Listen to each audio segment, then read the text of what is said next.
On observe de nombreux bouleversements, mais un fait marquant revient. La religion semble regagner du terrain en Amérique. Cela se reflète dans les chiffres et dans l'état d'esprit ambiant. Je souhaite donc de joyeuses Pâques à tous et profitez pleinement de la vie. Cela dit, les marchés sont en chute libre ce lundi après-midi, une véritable mer rouge. Le Dow Jones a plongé de plus de 944 points, soit environ 2,5%. À ce niveau, on peut se demander si le président comprend réellement ce qui se passe autour de lui, ou s'il préfère ignorer les signes d'un effondrement économique.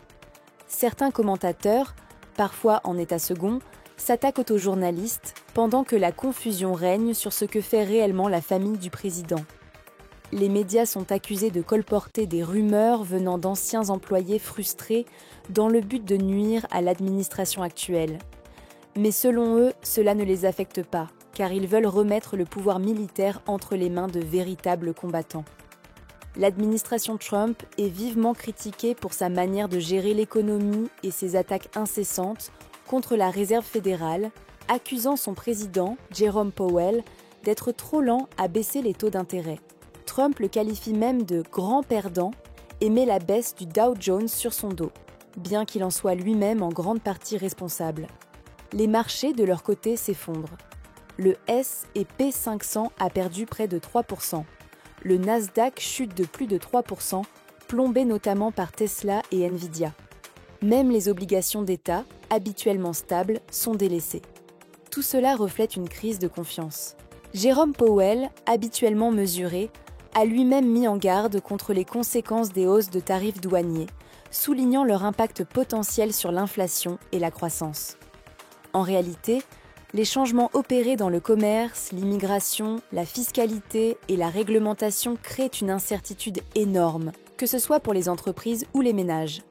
Sans repère, ces derniers hésitent à investir ou à consommer. Face à cette instabilité, certains PDG commencent à envisager des licenciements.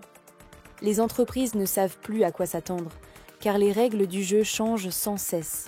Et comme si cela ne suffisait pas, le secrétaire à la Défense, Pete Hegseth, est encore une fois impliqué dans une affaire de divulgation d'informations classifiées. Une faute grave qui aurait conduit n'importe quel professionnel à être immédiatement sanctionné.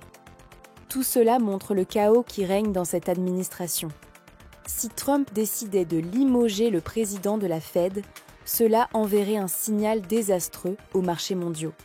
L'idée même que les décisions économiques puissent être dictées par des caprices politiques plutôt que par une expertise indépendante ferait perdre aux États-Unis leur statut de leader économique fiable. Et c'est précisément cette instabilité qui inquiète jusqu'aux alliés les plus fidèles de Trump, y compris à Fox News.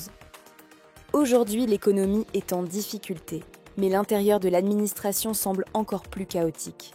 Et dans ce contexte, la bourse devient le reflet de ce désordre profond.